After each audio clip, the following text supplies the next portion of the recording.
दोस्तों नमस्कार, आदाब, सत श्री अकाल। आज 1 जनवरी 2022 है। सबसे पहले चैट विद सुरेंद्र वत्स के सभी व्यूवर्स को नव वर्ष की बहुत बहुत शुभकामनाएं। ये साल सभी सालों से बेहतर जाए। दो लाइनें मेरी बहुत पसंद है मुझे और उनमें बहुत बड़ा मीनिंग है, वो आपके साथ शेयर करना चाहता हूं। कैलेंडरों के बदलने से हालात नहीं बदलते, हालात बदलते हैं खुद के बदलने से। क्योंकि हर बार जब नया साल आता है तो हम बहुत जोश में भरे हुए रहते हैं और हम बहुत आशावादी रहते हैं कि इस साल मैंने ये करने वाला है। और दिसंबर आते आते हम निराश हो जाते हैं कि यार जो किया था वैसा तो कुछ हुआ नहीं, फिर इस साल कुछ बड़ा करेंगे। तो कैलेंडरों के बदलने से हालात नहीं बदलते, 2022 में भी नहीं बदलेंगे, लेकिन हाँ तब बदलेंगे अगर हम अपने आप को बदल पाएं, तो फिर हालात बदल सकते हैं। और स्पेशली जो लोग डायरेक्ट सेलिंग बिजनेस से जुड़े हुए हैं, उनसे मैं ये कहना चाहता हूँ, डायरेक्ट सेलिंग इंडस्ट्री में हमारे यहाँ पे मोटिवेशन तो बहुत ज़्यादा है, जोश बहुत ज़्यादा रहता है, लेकिन एजुकेशन की थोड़ी कमी है। अगर हम स्किल्स के ऊपर में काम करें, अपने कौशल को थोड़ा सा बढ़ाएंगे, तो अपने आप को बदलेंगे, तो फिर हालात अपने आप बदल जाएंगे और 2022 अब तक का सबसे बेहतरीन साल आपका बन सकता है। ऐसी शुभकामनाएं हमारी तरफ से और वैसे प्रयास आपकी तरफ से होने चाहिए। आज एक खास मकसद के लिए हम आपके सामने हाजिर हुए हैं। हम सबको मालूम है 28 दिसंबर 2021 को कंज्यूमर फिल्म मिनिस्ट्री ने डायरेक्ट सेलिंग रूल्स 2021 पब्लिश किए और उसके बाद में अचानक हमारी डायरेक्ट सेलिंग इंडस्ट्री बहुत गर्म हो गई और बहुत सारे लोगों के अपने अलग अलग व्यू थे उसको लेके।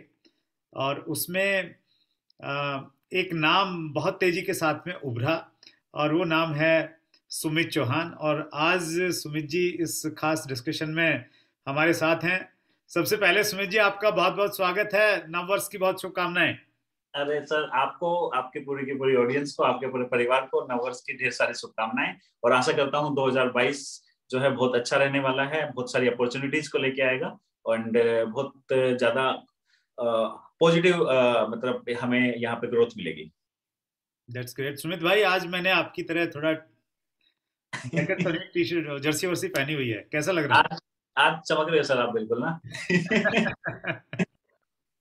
आज आप, मेरे को लगा पहले तो जैसे आपने शुरू किया ना, मैंने कहा ये कौन बोल रहे हैं chat with Surendra Vats sir पे। मैंने कहा ये तो कोई 23-24 साल के लड़के लग रहे हैं। आपके चश्मे से मैंने पहचाना नहीं, मैंने कहा ये तो आप ही हो।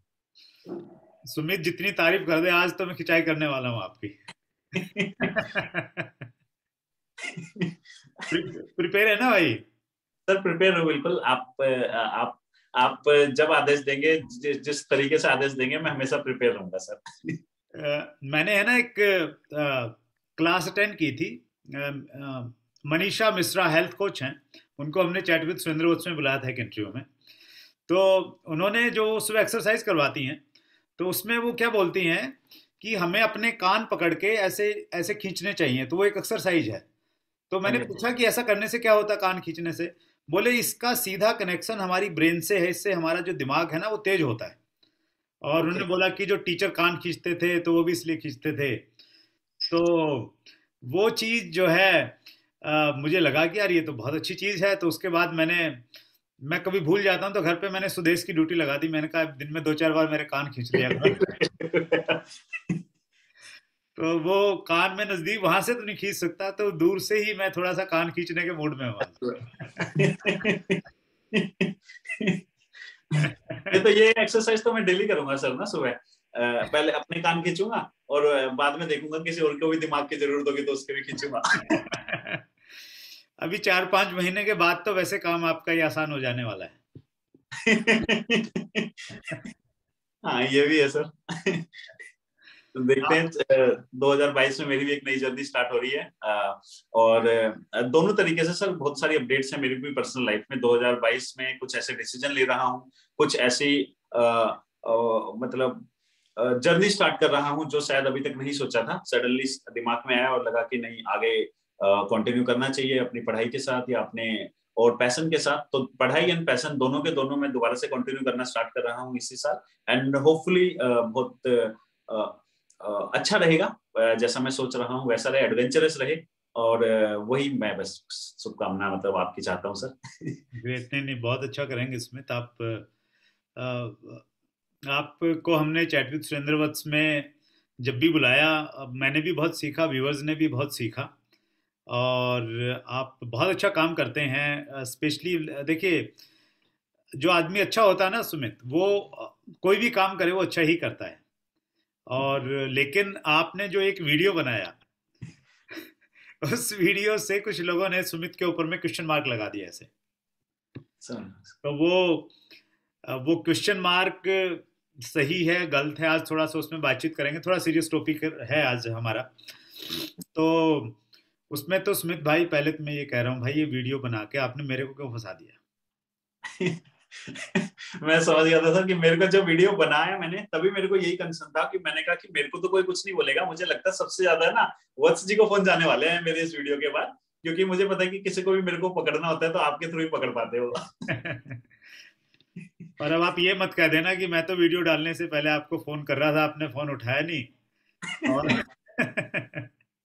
नहीं सर, मैं वही चीजें क्लियर करना चाहूंगा सर, लेकिन हाँ मतलब सर एक्चुअल में क्या है, जो वीडियो का आपने देखा होगा मेरा वीडियो, नहीं, तो मैं सुमित बिल्कुल आप बातचीत कीजिए, मैं एक चीज सिर्फ कहना चाहता हूँ, व्यूवर्स के लिए कहना चाहता हूँ स्पेशली, क्योंकि कोई कंफ्यूजन नहीं रहे। सुमित जी के बहुत सारे वीडियोस हैं, और मैं अपनी बातचीत करूं तो चैट विद सुरेंद्र वत्स को शुरू करने से पहले मैं सुमित जी को जानता था, और मैंने सुमित जी को पहले इंस्टाग्राम किया, मैंने बोला कि यार मेरे से बात करो, तो तब जाके बात बात हुई, और कहीं ना कहीं जब मैंने चैनल शुरू किया तो कहीं ना कहीं बहुत सारी चीज़ें कनेक्ट करती हैं आपस में। तो आप जिस प्रकार से इंडस्ट्री के लिए काम कर रहे थे, तो उस चीज़ ने कहीं ना कहीं कनेक्ट किया कि यार सुमित बहुत अच्छे तरीके से काम कर रहा है, और जिस प्रकार से आप एक्सप्लेन करते थे बोर्ड के ऊपर में सारी की सारी चीज़ें, सारे फैक्ट एंड फिगर लिख के, तो वो बहुत अच्छा लगता था कहीं ना कहीं मुझे। और उसके बाद में फिर 3 बार हमने आपको हमारे शो पे भी बुलाया, और सारी चीज़ें सही थी, और आपने हर बार डायरेक्ट सेलिंग इंडस्ट्री की बहुत वकालत की, और जो लोग डायरेक्ट सेलिंग के खिलाफ थे या गलत काम करते थे डायरेक्ट सेलिंग के नाम पे, तो उनको भी आपने बाय नेम एक्सपोज किया, तो वो बहुत अच्छा लगा। लेकिन ये जो चीज़ आई, अच्छा उसमें हुआ क्या सुमित जी, उसमें लोगों ने आपकी एक अलग छवि बना ली थी, और वो छवि अच्छा आज भी ऐसा नहीं है, लेकिन वो वीडियो में कुछ ऐसी चीज़ें आ गई उस लो की वजह से, जिससे कुछ लोगों को ये लगा कि नहीं यार, सुमित तो इंडस्ट्री के बिल्कुल अगेंस्ट है और खिलाफ है, सबको नेगेटिव कर दिया, सबको डरा दिया है, लोगों ने काम करना बंद कर दिया है। तो मैं थोड़ा सा उस पर बातचीत करना चाहता हूँ आपसे कि वीडियो आया, देखिए नो डाउट आपकी इंटेंशन बिल्कुल सही रही होगी, उसमें किसी कोई दरार नहीं, आप बताएंगे भी अभी। लेकिन माहौल तो खराब हुआ है सुमित। सर देखिए सर, माहौल खराब हो उसके लिए मैं माफी चाहता हूँ, और साथ ही साथ मैं एक चीज अपना पॉइंट ऑफ व्यू मैं सर सबके साथ शेयर करना चाहता हूँ कि देखिए, आप मेरी ना 1 दिन पहले वाली वीडियो, 2 दिन पहले वाली वीडियो से पहले 3 दिन पहले वाली वीडियो भी अगर आप देख लोगे और उससे पहले की सारी वीडियो देख लोगे, तो आपको पता लगेगा कि मैं डायरेक्ट सेलिंग को लेके बहुत ज्यादा पॉजिटिव हूँ। डायरेक्ट सेलिंग से मेरे को बहुत ज्यादा प्यार है, और इस इंडस्ट्री के लिए चाहे स्कैम हो अगर आए, तो मैंने इस तरीके से ट्रीट किया कि जैसे कि मेरे घर में कुछ आ गया हो, कुछ गलत चीज मेरे घर में घुसने की कोशिश कर रही है, तो मैंने नाम लेके, चाहे वो स्कैम हो, चाहे वो कंपनी के स्कैम हो, या चाहे कोई पर्सन हो जो कि गलत तरीके से इंडस्ट्री को हार्म कर रहा हो, जो मेरी अंडरस्टैंडिंग में मैंने हर किसी को बिल्कुल खुले में मैंने ट्राई किया, क्योंकि मेरा मेन इंटेंशन हमेशा से यही रहा कि डायरेक्ट सेलिंग इंडस्ट्री को अगर हमें रिस्पेक्ट दिलानी है, तो यहाँ एजुकेशन होगी और साथ साथ कूड़ा कचरा हमें साफ करना होगा, तभी हम एक अच्छी बिल्डिंग बना सकते हैं। और डायरेक्ट सेलिंग के लिए मैं आज भी बोलता हूँ कि most powerful, one of the most powerful tool है। इसको अच्छे तरीके से भी यूज किया जा सकता है, खराब तरीके से भी यूज किया जा सकता है। तो ऐसा नहीं है सर, इंडस्ट्री के लिए मैं आज भी बहुत पॉजिटिव हूँ, पहले भी था,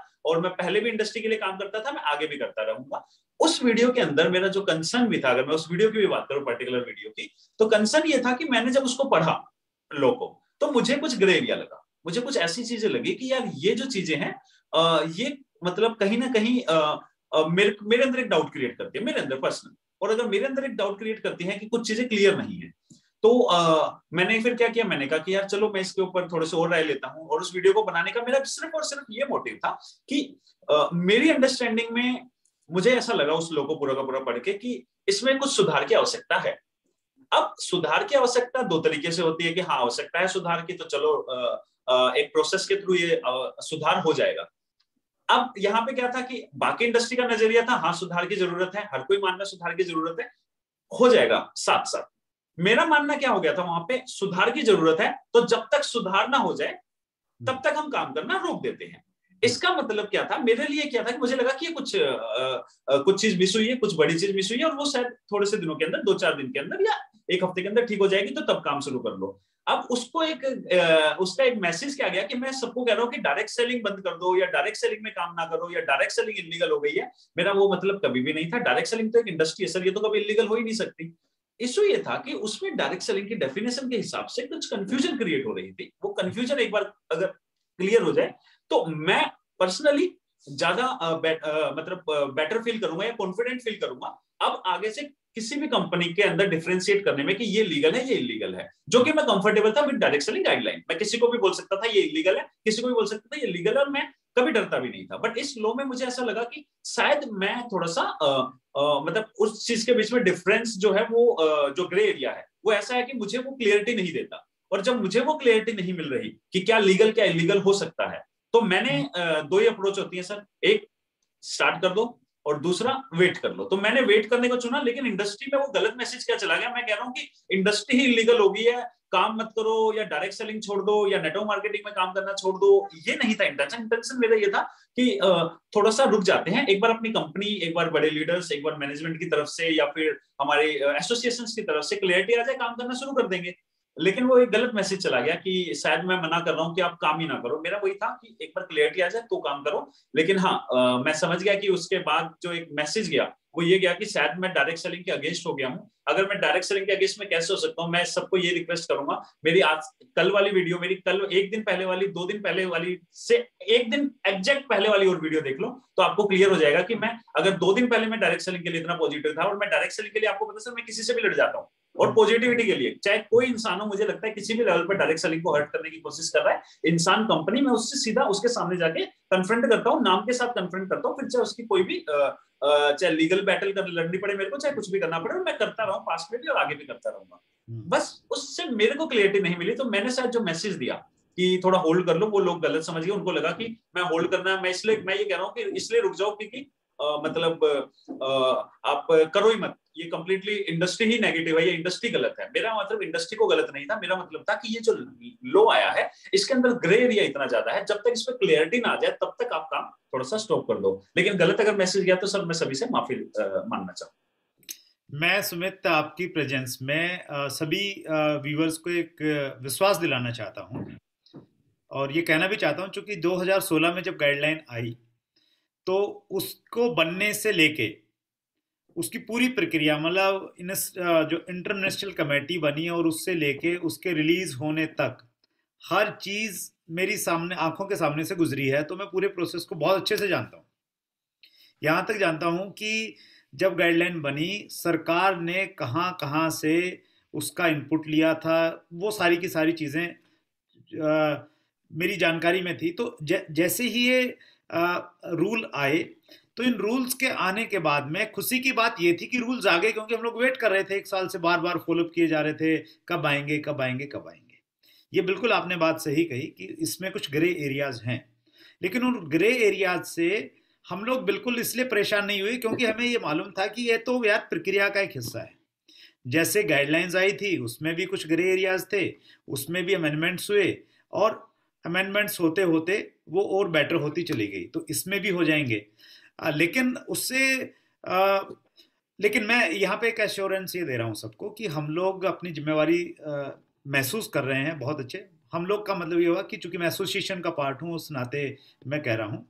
और अभी मंडे को एक हम लोग जो मीटिंग कर रहे हैं उसमें आईडीएस से, एफडीएस से और एडीएससीआई, तीनों एसोसिएशंस एक साथ में रहेंगी। मैं उसको कोऑर्डिनेट कर रहा हूँ तीनों के साथ में मिलके, और हम लोग मिलके जाएंगे, अलग अलग नहीं जाएंगे कि भाई ये हम लोग चाहते हैं, और ये वो सारी की सारी चीज़ें, बहुत सारी चीज़ें पब्लिक प्लेटफॉर्म पे अगर बोली जाएंगी तो मेरे ख्याल से ठीक नहीं रहेगा। क्योंकि जब हम लोग काम करते हैं ना किसी भी डिपार्टमेंट में, तो हमारे एक रिलेशन बिल्ड हो जाते हैं और एक दूसरे को हम समझने लग जाते हैं।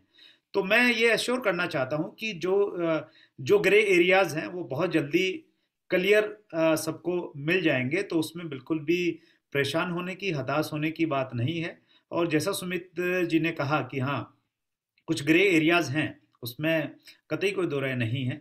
और वो एक पार्ट है, जैसे इसको हम दूसरे रूप में भी देखें ना, जैसे एक, आई डोंट नो ये एग्जाम्पल इसको मैच करेगा या नहीं करेगा, लेकिन मैं देना चाहता हूँ। जैसे गाड़ी आती है, तो एक गाड़ी आई, बहुत बढ़िया बन के आती है, लेकिन उसमें भी जल्दी एक नया मॉडल आ जाता है, तो लगता है यार ये तो बहुत बढ़िया आ गया, उसके बाद में फिर एक मॉडल। मतलब इसका मतलब ये है कि हर जगह सुधार की जैसे आवश्यकता है, तो यहाँ भी आवश्यकता है। और जितने भी रूल्स और जितने भी कानून आए हैं आज तक इंडिया में, तो हर जगह कहीं ना कहीं अमेंडमेंट्स तो आए ही हैं।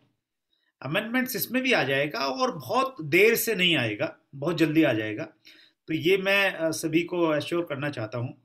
और सुमित भाई, दूसरी वीडियो आपने, मुझे ऐसा लग रहा है वो वीडियो मैंने भी सुनी पूरी, वो आपने किसी को जवाब देने के लिए, किसी को जोश में आगे आपने बना दी। सर एक्चुअली हुआ क्या ना, मेरी पहली वीडियो में भी अगर आप देखोगे मैंने बार बार एक चीज रिपीट की है कि डायरेक्ट सेलिंग इंडस्ट्री का मैं भी भला चाहता हूं, हर कोई भला चाहता है। हम बस क्लियरिटी की वजह से मैं सबको बोल रहा हूं कि इस समय मेरे को जो मेरी अंडरस्टैंडिंग में मेरे को वो लोग जो है समझ में आता है, और जितना मैंने अपना पूरा का पूरा देखा, मुझे ऐसा लगता है कि वो जो लो है, मैं विजिबल हूँ सर? हाँ, यस। हाँ जी। तो मेरी अंडरस्टैंडिंग में मुझे लगा कि उस लो के हिसाब से चीजें अभी क्लियर नहीं है, और बहुत हद तक क्लियर नहीं है, और इस लेवल में भी मतलब मेरी अंडरस्टैंडिंग में वो चीज क्लियर नहीं थी। तो मेरा कंसर्न जस्ट ये था कि थोड़े दिन रुक जाओ।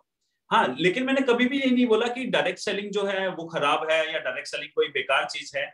सुमित भाई, रुकें कैसे? प्रोडक्ट बनाना बंद कर दें, दुकानें नहीं, मैं बंद कर सर दें? देखो उसका मैं अब यही चीज देखो सर, अगर आप मेरा कल का भी वीडियो देखोगे उसमें मैंने लोगों को क्या बोला, मेरे को पहले समझ में आया कि लोग रुकने को गलत समझ रहे हैं। सर एक चीज बताओ, अगर मैं किसी को बोलूंगा कि डायरेक्ट सेलिंग करने से रुक जाओ, तो मुझे नहीं पता कि लोग मेरे से चिढ़ेंगे, लोग मेरे को गलत समझेंगे, लीडर मेरे बारे में गलत बोलेंगे, जैसे फेसबुक में भी कुछ लोगों ने बोला, और वो अपनी उनकी अंडरस्टैंडिंग है, मैं किसी को गलत भी नहीं बोल रहा।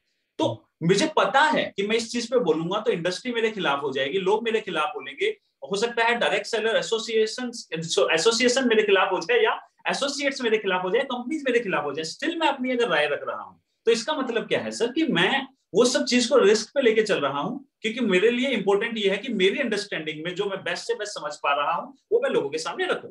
फिर मैंने कल वाले लाइव में जाके भी ये चीज क्लियर की कि भाई अगर आपको काम करना है आप काम करो, आप एसोसिएशन एक तरीके से आश्वासन ले लो, जैसे भी आपने हमें आश्वासन दे दिया कि भाई एज पर एसोसिएशन की तरफ से आपने बोला कि भाई आश्वासन है कि कोई टेंशन नहीं है, काम करो। वही मेरा था मेन चीज कि जैसे आप हमें आश्वासन दे रहे हो, कल मैंने आपने देखा होगा कल मैंने एक चीज बोली थी कि कंपनीज को बोल दो कि वो आपको आश्वासन दे दें कि भाई आप काम करो और इसमें कोई भी टेंशन की जरूरत नहीं है। तो मेरा कल भी यही था कि अगर आश्वासन, सर देखो मैं सोच रहा हूँ डायरेक्ट सेलर के लिए पॉइंट ऑफ व्यू से, कि एक अगर डायरेक्ट सेलर, मान लो मैं एक डायरेक्ट सेलर हूं फॉर एग्जांपल, और अगर मैं जा रहा हूं तो मेरा आश्वासन कोई कोई दे देना मेरे को आश्वासन आफ्टर दिस लो, क्योंकि इस लो के बाद मुझे ऐसा लगा कि क्योंकि चीजें इतनी ज्यादा ग्रे आ गई थी, तो हर कोई बेटरमेंट के लिए काम कर रहा है, हर कोई उसको ब्लैक एंड व्हाइट में लग गया कि इसको ब्लैक एंड व्हाइट किया जाए। बट लोग छूट गए, लोग इसलिए छूट गए क्योंकि लोगों को कन्वे कई चीजें हम नहीं कर पाए, और उस शायद मैंने अपनी तरफ से कुछ चीजें क्लियर करने की कोशिश की, कुछ चीजें एसोसिएशन ने भी क्लियर की है कि कोई सुनिए। अब मेरा आज कल कल के लाइव में मेरा यही था कि अगर आपकी कंपनी आपको कहती है कि आप काम करो कोई टेंशन नहीं है, तो आप काम करो। मैं पर्सनली जब जिस दिन ये ग्रे वापस से, सर देखो जिस दिन ये ग्रे मेरे को लगेगा कि वापस से ब्लैक एंड व्हाइट हो गया है, मैं सबसे ज्यादा सेलिब्रेट करूंगा सर, मैं डांस करूंगा। आप समझ रहे हैं, मैं तो खुद चाहता हूं कि सब कुछ वापस मेरी नजर में ग्रे मतलब ब्लैक एंड व्हाइट हो जाए, तो मैं बहुत ज्यादा सेलिब्रेट करूंगा। बट अब क्योंकि कंपनीज एंड एसोसिएशंस अगर आश्वासन देती हैं तो हमारे को फिर तो कोई प्रॉब्लम ही नहीं है सर। कंपनीज ने आश्वासन दे दिया, एसोसिएशंस ने आश्वासन दे दिया, अब क्या है डायरेक्ट सेलर प्राउडली उसी कॉन्फिडेंस के साथ फील्ड पे उतर सकते हैं बिकॉज आश्वासन आ गया। तब तक क्या था, मुझे लगा कि आश्वासन नहीं आया है। आप समझ रहे हैं सर कि कंपनीज की तरफ से, एसोसिएशन की तरफ से कि as per this law our current model is perfectly fine, you can go and work, तो वो आश्वासन का ही सर सिर्फ था। लेकिन मैं अभी आप फिर से वही चीज बोलना चाहूंगा हर किसी को कि ये आश्वासन हमारे को मिल गया है, तो आप सभी लोग प्लीज काम कर सकते हैं। एंड मैं पर्सनली अपनी तरफ से जब जो भी अपडेट आते रहेंगे वो आपके साथ शेयर करता रहूंगा। मेरा किसी को किसी भी तरीके से हर्ट करने का कोई मोटिव नहीं था। आप खुद सोचिए कि सोशल मीडिया प्लेटफॉर्म पे कोई भी इंसान होता है वो ये ट्राई करता है कि लोग उससे ज्यादा खुश रहें, क्योंकि किसी का भी ये इंटेंशन रहता है। लेकिन अगर मैं उसके अगेंस्ट जाके कोई चीज बोल रहा हूं कि मुझे पता है कि मेरी ही ऑडियंस में से शायद 90% ऑडियंस मेरे खिलाफ हो जाए, तो इसका मतलब क्या है कि किसी को अच्छा तो नहीं लगेगा ये चीजें। कौन चाहता है कि मेरे बारे में मेरे से लोग चिढ़े, या मेरे से मेरे दोस्त चिढ़े, या लीडर चिढ़े। फिर भी मैं अगर ये चीज कर रहा हूं तो इसका मतलब मेरा intention as per my knowledge बिल्कुल सही था। लेकिन स्टिल अगर मेरे किसी भी वीडियो की वजह से आपको कोई भी हर्ट हुआ हो या आपके बिजनेस को कोई लॉस हुआ हो, तो उसके लिए मैं माफी चाहूंगा। और फिर मैं यही बोलूंगा सर, क्योंकि आप ये आश्वासन अगर आ जाता है तो मेरे को मतलब आ रहा है, और तो मैं मतलब मोर देन हैप्पी हूँ सर। और मेरी तरफ से अभी कोई मतलब इस टाइप की आपको वीडियो नहीं मिलेगी। एंड मैं फिर से ये बोलना चाहूंगा हर डायरेक्ट सेलर को कि देखिए, मैंने कभी भी ये नहीं बोला है कि डायरेक्ट सेलिंग इंडस्ट्री जो है वो इलीगल हो गई है। मेरा हमेशा से कहना यही था कि डायरेक्ट सेलिंग इंडस्ट्री के अंदर जो पे आउट स्ट्रक्चर है हमारा एट प्रेजेंट जो चल रहा है, वो मुझे ग्रे एरिया में लग रहा है। और आश्वासन आ गया तो आप काम कर सकते हैं, और आप काम करिए प्लीज। थैंक यू सर, यही बोलना चाहूंगा सर। स्मिता, आपने देखिए, आपने जो एक शब्द बोला ना कि मैं उसके लिए माफ़ी चाहता हूँ, ये वर्ड बोलने के लिए बहुत हिम्मत चाहिए, बहुत ताकत चाहिए अंदर से। और वो ताकत आप में है, वो हिम्मत आप में है। उसी हिम्मत के साथ में आप वीडियो बनाते हैं और बातचीत करते हैं। और इसलिए मैं आपको हमेशा ये बोलता हूँ कि सुमित एक अलग तरह के लीडर हैं इंडस्ट्री के, और अलग तरह से वो अलग तरीके से चीज़ों को देखते हैं और अलग तरीके से काम करते हैं। अ, हमारे यहाँ पे सुमित, डायरेक्ट सेलिंग में तीन चीज़ें होती, मैं पहले भी आपसे बातचीत कर रहा था, बेसिक स्कोर और कार्डिनल रूल्स। जो कार्डिनल रूल्स होते हैं ना, तो उनको हम लोग उन रूल्स को सबसे ऊपर रखते हैं कि भाई ये रूल्स हमने ब्रेक नहीं करने हैं। और उन रूल्स में एक रूल ये है कि किसी भी तरह की कोई भी नेगेटिव चीज़ वो हमने डाउनलाइन में और क्रॉस लाइन में नहीं बतानी है, यानी उसका प्रचार बिल्कुल नहीं करना है। तो कोई भी चीज़ ऐसी होती है ना, बहुत बार ये होता है, हम घर में भी देखते हैं कि जैसे अचानक घर में कोई बुरी सूचना आ गई कि भाई कुछ एक्सीडेंट हो गया किसी का। और हम लोग घर में क्या करते हैं, तो बच्चों को नहीं बताते वो चीज़ कि भाई ये तो बुरा हो गया, वो एक्सीडेंट हो गया और ऐसा ऐसा वैसा हो गया। तो हम ज़्यादा से ज़्यादा क्या करेंगे, घर में अगर कोई सीनियर व्यक्ति है तो उसको उठाएंगे, उसको बोलेंगे कि ऐसी ऐसी प्रॉब्लम हो गई है। तो वैसे ही इंडस्ट्री में भी और बिजनेस में भी बहुत सारी चीज़ें ऐसी रहती हैं जो पर्दे में रखने वाली चीज़ें होती हैं। तो पर्दे वाली चीज़ों को हम लोग हमेशा पर्दे में ही रखते हैं और उनको थोड़ा सा वो रखते हैं।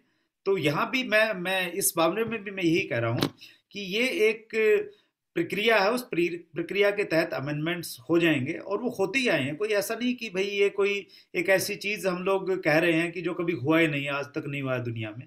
तो वैसा कुछ है नहीं। तो वही एक मकसद था हम लोगों का भी कि भी एक सही इन्फॉर्मेशन जाए। और सुमित जी, आप सामने आए सबके और आपने अपनी बातचीत रखी, तो उसके लिए आपका विशेष रूप से बहुत बहुत आभार।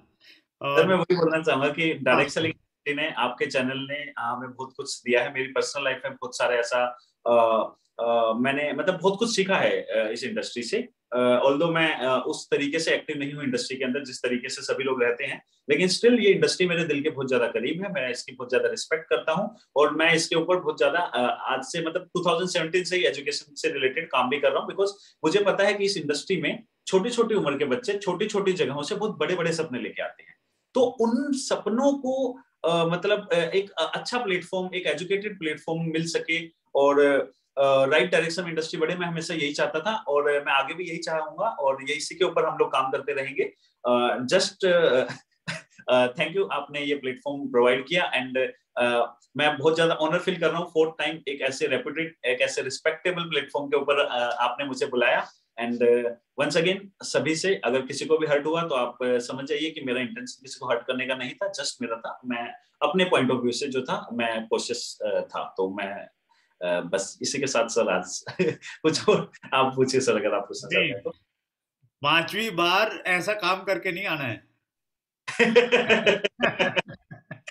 नहीं सर, मैं सर देखो सर, मैंने ना कल भी यही बोला था, मेरे को आश्वासन अगर दे देते हैं डायरेक्ट सेलर्स को कंपनीज की तरफ से, एसोसिएशन की तरफ से, तो मैं मोर देन हैप्पी हूँ। और आश्वासन के बाद काम करें मेरे को, मैं तो प्राउडली, मैं तो चाहूंगा सर हर कोई काम करे। और जिस भी आप कंपनी में हैं, आप उस कंपनी में अच्छे से काम कीजिए, एक एजुकेटेड तरीके से काम कीजिए, एजुकेटेड तरीके से काम करके साथ साथ एक राइट डायरेक्शन में काम कीजिए, राइट तरीके से काम कीजिए, लोगों को एजुकेट कीजिए, अपने आप को एजुकेट कीजिए, टीम को एजुकेट कीजिए, एंड मोटिवेशन, इनर मोटिवेशन को प्रमोट कीजिए। और मोटिवेशन के नाम पे जो ये सब कुछ है कि सर वो जो होता है ना कि पढ़ाई, सर इस चीज के ऊपर मैं चाहूंगा कि आप एक प्लीज एक वीडियो जरूर बनाएं जो कुछ कल्चरल चीजें, जैसे मैं बहुत कंपनीज के, मैं नाम नहीं लेता, लीडर्स के नाम नहीं लूंगा, ये हमने बहुत बार स्टेज पे सुन लिया है बच्चों को जो इस तरीके से स्टेज पे लीडर बोल देते हैं कि पढ़ाई लिखाई करके क्या करोगे, इंजीनियर बन जाओगे, 4 लाख रुपए साल का कमा लोगे।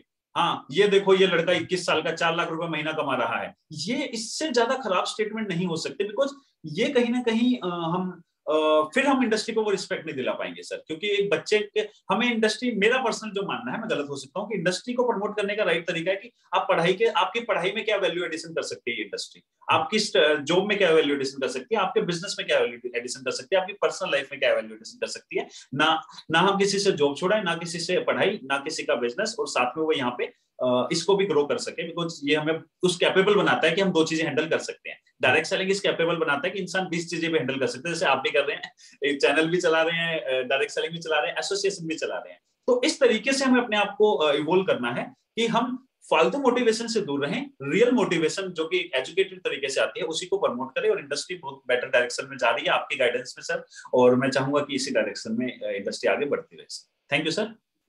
Thank you Sumit ji. हम लोग एक्चुअली कोशिश करते हैं, हमारे चैनल पे जो भी लोग आते हैं उन सब से जो चीज़ें ऐसी हैं जिनमें सुधार की आवश्यकता है इंडस्ट्री में, हम उन पे बातचीत करते हैं। और मुझे अच्छे से याद है कि हर्षवर्धन जैन साहब से एक इंटरव्यू हमने लिया था, तो उन्होंने बहुत खुल के इस सब्जेक्ट पे बातचीत की जिस पे आप बोल रहे हैं। तो उन्होंने बोला कि हमारी इंडस्ट्री में कुछ लोग ट्रेडिशनल काम करने वाले लोगों को कुछ नहीं समझते हैं, किसी को कुछ नहीं समझते, उनको लगता है यार पैसा आ गया तो हम सब कुछ हो गए हैं।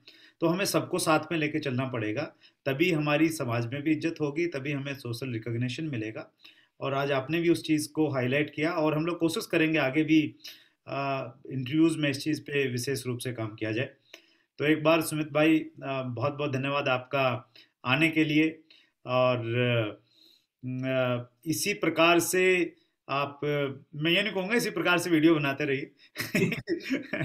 आप लोगों को, आप इंडस्ट्री को लेके देखिए, आपकी इंटेंशन बहुत बढ़िया है और उसके पीछे भी आपकी इंटेंशन है, क्योंकि ये तो हम लोग इंटरव्यू कर रहे हैं लेकिन हमारी अक्सर बातचीत होती है, तो मैं उस चीज़ को बहुत अच्छे से समझता हूँ। लेकिन फिर भी जो भी मैसेज क्रिएट हुआ, और मकसद भी ये था आज के इस डिस्कशन का कि जो गलत मैसेज आ रहा है उसको हम लोग कहीं ना कहीं कन्वे कर पाएँ। क्योंकि पता है क्या हो रहा है, कुछ लोग कह रहे हैं कि सुमित चौहान का वीडियो मत देखो, आप चैट विद सुरेंद्र वत्स का वीडियो देखो।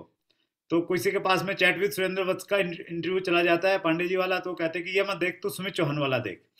तो उसमें ये था कि भी दोनों आमने सामने बैठ के बातचीत कर लेते हैं, ताकि वो जो वीडियो घूम रहे हैं ना, तो वो रुक जाए कहीं ना कहीं।